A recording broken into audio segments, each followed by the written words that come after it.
Hello students, welcome back to कॉस्लॉग्स।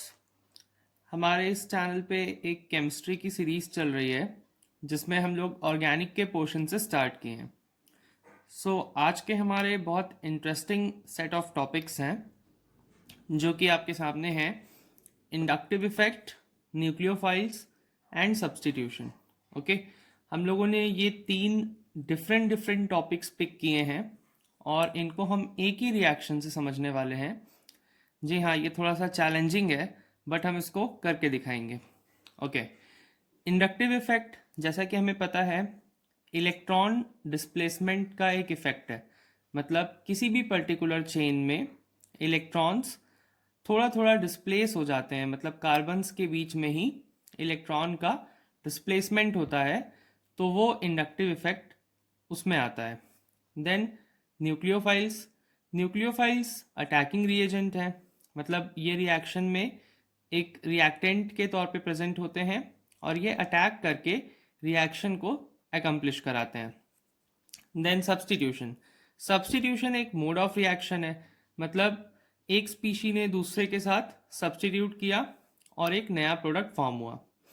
तो ये तीनों अलग अलग कैटेगरी के टॉपिक्स हैं और बहुत ही इंपॉर्टेंट हैं।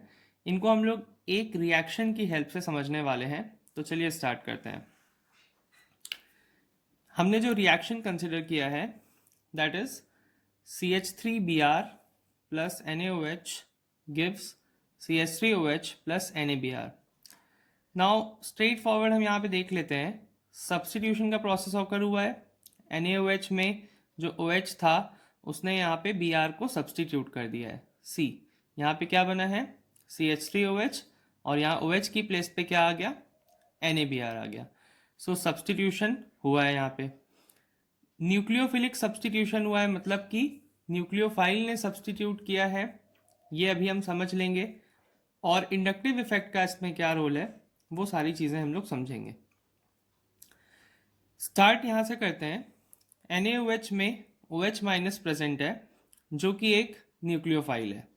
मतलब न्यूक्लियोफाइल क्या होते हैं, चलिए इसी पे बात कर लेते हैं कि न्यूक्लियोफाइल क्या होते हैं।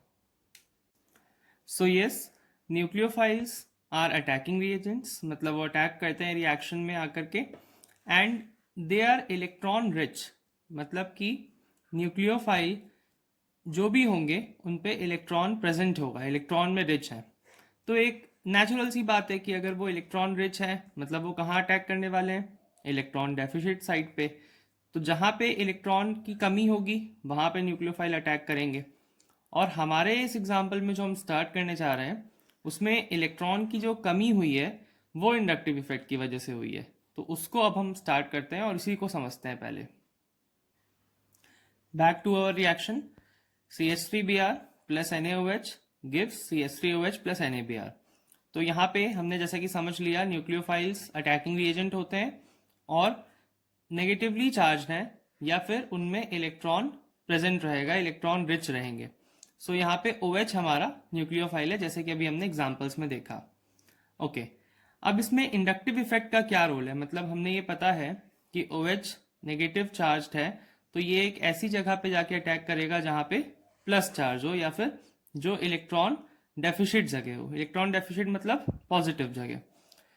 अब वो जगह यहाँ पे क्रिएट हो रही है इंडक्टिव इफेक्ट से, उसको समझ लेते हैं। इंडक्टिव इफेक्ट में क्या होता है, सबसे पहली चीज तो ये एक परमानेंट इफेक्ट है एंड इसमें इलेक्ट्रॉन का डिस्प्लेसमेंट ऑकर होता है चेन में ही। एंड क्यों होता है, क्योंकि किसी एंड पे एक ऐसा स्पीशीज प्रेजेंट है जो पूरी चेन से इलेक्ट्रॉन को खींच रहा है या फिर इलेक्ट्रॉन को दे रहा है, तो उसका इफेक्ट पूरी चेन पे आएगा। जैसे यहाँ पे हम देख रहे हैं, ये हमने एक चेन कंसिडर करी हुई है। आप ये एरोज से कंफ्यूज मत होइए, ये सिंपल 4 कार्बन एटम की चेन है जिसमें लास्ट में क्लोरीन लगा है। अब यहाँ पे क्लोरीन कैसा है, क्लोरीन हैलोजन को बिलोंग करता है और ये लोग तो ऑफिशियल बैगर्स हैं। तो बेसिकली इसने क्या किया, इलेक्ट्रॉन यहाँ से स्नैच आउट करना स्टार्ट किया। तो ये कार्बन जिस पे मैंने सर्कल बनाया हुआ है इससे क्लोरीन इलेक्ट्रॉन ले लिया। So now what will happen, यहाँ ये वाले कार्बन पे एक पार्शियल पॉजिटिव चार्ज आ जाएगा। पार्शियल पॉजिटिव चार्ज क्यों आया, क्योंकि इलेक्ट्रॉन अगर इन दोनों में हम कंपेयर करें तो इलेक्ट्रॉन इस पे ज़्यादा है, तो इलेक्ट्रॉन इस पे ज़्यादा होने की वजह से क्या हुआ, इस पे एक पार्शियल पॉजिटिव चार्ज आ गया। अब यहाँ पे इस एंड पे जो इलेक्ट्रॉन डिस्प्लेसमेंट ऑकर हुआ है, इसका इफेक्ट पूरी चेन पे आता है। तो आप देखिए, ये भी थोड़ा सा पार्शियल पॉजिटिव हुआ, ये थोड़ा हुआ और ये थोड़ा हुआ। हाँ, लेकिन ये है कि इन चारों को अगर हम कंपेयर करें तो सबसे ज़्यादा पार्शियल पॉजिटिव कौन होगा, ये वाला, क्योंकि ये नियरेस्ट है क्लोरीन के। बाकी फिर ये इससे थोड़ा कम, ये फिर और कम, फिर और कम। तो जितना ज़्यादा डिस्टेंस होता जाएगा वो उतना लेसर रहेगा। सो इंडक्टिव इफेक्ट में हुआ क्या, इलेक्ट्रॉन का डिस्प्लेसमेंट हो रहा है। क्यों हो रहा है, क्योंकि एंड पे कोई एक ऐसी स्पीशीज प्रेजेंट है जो इलेक्ट्रॉन को अपनी तरफ खींच रही है, तो उसका इफेक्ट पूरी चेन में आया। और यहाँ पे ये कैसी साइड बन गई है, इलेक्ट्रॉन डेफिशिट साइड बन गई है, जो हमें न्यूक्लियोफाइल में चाहिए थी। अब हम आ जाते हैं अपने वाले एग्जाम्पल पे। इसमें क्या था, हमने क्या लिया हुआ था, CH3Br लिया था, उसका ब्रेकडाउन देख लेते हैं। इसमें ये कार्बन है, इस पे 3 हाइड्रोजन है और ब्रोमीन है। अगेन यहाँ पे ब्रोमीन ने क्या किया, इलेक्ट्रॉन को अपनी तरफ स्नैच किया, तो कार्बन पे क्या हो गया, पार्शियल पॉजिटिव चार्ज आ गया। या फिर हम ये कह सकते हैं कि एक इलेक्ट्रॉन डेफिशिट साइड क्रिएट हो गई। अब यही किसको चाहिए थी, न्यूक्लियोफाइल को चाहिए थी। तो न्यूक्लियोफाइल आया और फट से आकर के इस पर अटैक कर दिया। तो ये हो गया न्यूक्लियोफाइल का अटैकिंग रिएजेंट वाला रोल। अब जैसे ही न्यूक्लियोफाइल ने यहाँ पे आके अटैक किया, तो हुआ क्या, उसमें सब्स्टिट्यूशन प्रोसेस ऑकर हो गया। तो यहाँ पे CH3Br हट गया और OH आ गया। हमने एक ही रिएक्शन से तीनों टॉपिक्स को समझ लिया। सबसे पहला न्यूक्लियोफाइल। न्यूक्लियोफाइल क्या है, अटैकिंग रिएजेंट है, जो कब अटैक करेंगे, जब एक ऐसी जगह क्रिएट होगी जो इलेक्ट्रॉन डेफिशिट है। इलेक्ट्रॉन डेफिशिट जगह कैसे क्रिएट हुई, वो हमने इंडक्टिव इफेक्ट की हेल्प से अभी पूरा समझा। अब उसके बाद हुआ क्या, लास्ट में मोड ऑफ रिएक्शन कैसा था, सब्स्टिट्यूशन। मतलब जो ब्रोमीन था उसने यहाँ पे क्या किया, OH की जगह पे आ गया वो। ये एक सब्स्टिट्यूशन प्रोसेस होकर हुआ। CH3Br की जगह हमें क्या मिल गया, CH3OH मिल गया। ये हमने तीनों टॉपिक्स को समझ लिया। अब इसमें एक क्रूशियल चीज़ है, ये जो हमने अभी इंडक्टिव इफेक्ट पढ़ा है, ये बहुत इंपॉर्टेंट इफेक्ट है। और ये 2 टाइप्स के होते हैं, एक होता है इसमें प्लस आई इफेक्ट और एक होता है माइनस आई इफेक्ट। इसमें भी बहुत कंफ्यूजन होती है स्टूडेंट्स को। इसको एक सिंपल तरीके से हम समझ लेते हैं और हमें हमेशा याद रहेगा उससे। यहाँ पे पहले हम देख लेते हैं क्या हुआ है, फिर हम दोनों डिफेक्ट्स को डिस्कस कर लेंगे। यहाँ पे क्या हुआ, इलेक्ट्रॉन की जो डेंसिटी है कार्बन एटम पे वो डिक्रीज हुई है। क्यों, क्योंकि एक ऐसा ग्रुप आया जो इलेक्ट्रॉन को विड्रॉ करा दिया, तो कार्बन पे इलेक्ट्रॉन डेंसिटी कम हो गई। हम ये बोल सकते हैं ये माइनस आई इफेक्ट है। मतलब हमें किस तरीके से याद रखना है, इलेक्ट्रॉन की डेंसिटी अगर कार्बन पे कम हो रही है तो वो नेगेटिव हो जाएगा, माइनस आई इफेक्ट। इलेक्ट्रॉन की डेंसिटी अगर इंक्रीज हो रही है तो वो प्लस आई इफेक्ट हो जाएगा। अब इन दोनों की डेफिनेशन देख लेते हैं। ये हो गया हमारा plus I effect. Plus I effect में क्या होता है, जैसा मैंने बताया, इलेक्ट्रॉन डेंसिटी इंक्रीज होगी कार्बन पे due to presence of a group which releases electron.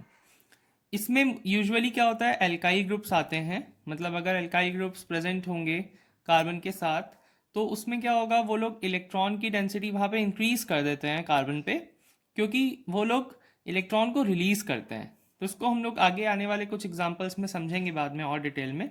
जैसे आज हमने डिस्कस किया है माइनस आई इफेक्ट को, तो आप लोग इससे अच्छे से रिलेट कर पाएंगे। Electron density decreases on carbon atom. मतलब जैसा अभी हमने अपने एग्जाम्पल में देखा था, कार्बन एटम पे क्या हुआ था, इलेक्ट्रॉन डेंसिटी कम हो गई थी। क्यों हुई थी, क्योंकि एक इलेक्ट्रॉन विड्रॉइंग ग्रुप आ गया था और कार्बन को पार्शियल पॉजिटिव चार्ज मिल गया था। फिर उसके बाद तो न्यूक्लियोफाइल का अटैक हुआ था, वो तो हमने समझ ही लिया। Minus I effect generally halogens की प्रेजेंस से शो होता है, जैसे हमारे केस में ब्रोमीन आया था। उसकी वजह से वहाँ पे एक साइट क्रिएट हुई थी ताकि न्यूक्लियोफाइल अटैक कर पाए। एक सिंपल सी चीज़ है, आप ऐसे याद रखिए, इलेक्ट्रॉन रिलीजिंग ग्रुप अगर प्रेजेंट हुआ तो प्लस आई इफेक्ट मिलने वाला है। इलेक्ट्रॉन विड्रॉइंग ग्रुप अगर मिल गया आपको, जैसे कि हैलोजेंस हो गए, तो उस केस में आपको माइनस आई इफेक्ट मिलने वाला है, क्योंकि वो इलेक्ट्रॉन की डेंसिटी डिक्रीज कर देगा कार्बन एटम पे। हम लोगों ने कैसे याद रखा है इसको, कार्बन एटम पे इलेक्ट्रॉन डेंसिटी इंक्रीज हो रही है कि डिक्रीज हो रही है, उसके अकॉर्डिंगली प्लस और माइनस का साइन है। सो आई होप आपको ये सारे टॉपिक्स अच्छे से क्लियर हो गए होंगे एंड ये बहुत ही क्रूशियल टॉपिक्स हैं हमारी ऑर्गेनिक केमिस्ट्री के। अगर आपको कोई भी डाउट है तो आप कमेंट कर सकते हैं। चैनल पे अगर आप नए हैं तो इस ऐसे ही अमेजिंग वीडियोस के लिए सब्सक्राइब कर लीजिए and till then bye bye, share the video also.